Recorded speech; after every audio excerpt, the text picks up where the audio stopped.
Bonjour à tous. La décision que je vais vous présenter aujourd'hui est un arrêt de la Cour d'appel de Nancy du 29 octobre 2014.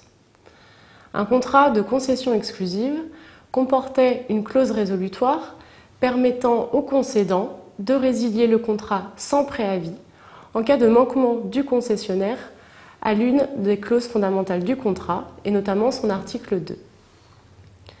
L'article 2 du contrat de concession fixait des objectifs de vente à la charge du concessionnaire.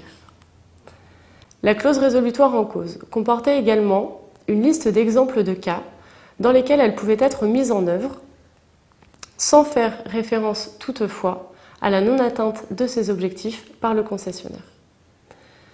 Le concédant résilie le contrat sans préavis pour non-atteinte de ces objectifs par le concessionnaire. Le concédant résilie le contrat sans préavis pour non-atteinte par le concessionnaire de ses objectifs. Le concessionnaire assigne alors son concédant en responsabilité pour rupture brutale des relations commerciales établies. La Cour d'appel de Nancy considère que la non-atteinte d'objectifs était exclue du champ d'application de la clause résolutoire pour deux raisons. D'une part, le concédant, rédacteur du contrat, n'avait pas intégré la non-atteinte d'objectifs dans les exemples listés dans la clause résolutoire.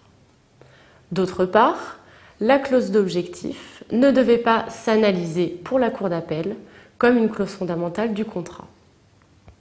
Dès lors, pour la Cour d'appel, le concédant aurait dû respecter un préavis raisonnable dans la résiliation du contrat de concession exclusive. Faute de l'avoir fait, le concédant engage dès lors sa responsabilité. Dès lors qu'une clause contractuelle n'est pas claire, le juge a le pouvoir de l'interpréter. Moins la clause est claire, plus le pouvoir d'interprétation du juge est important. La décision de la Cour d'appel de Nancy est donc une mise en garde sur la rédaction du contrat et la précision qui doit y être apportée.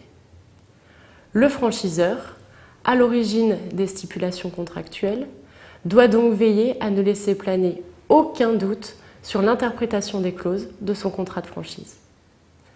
Je vous remercie pour votre attention et vous dis à très bientôt.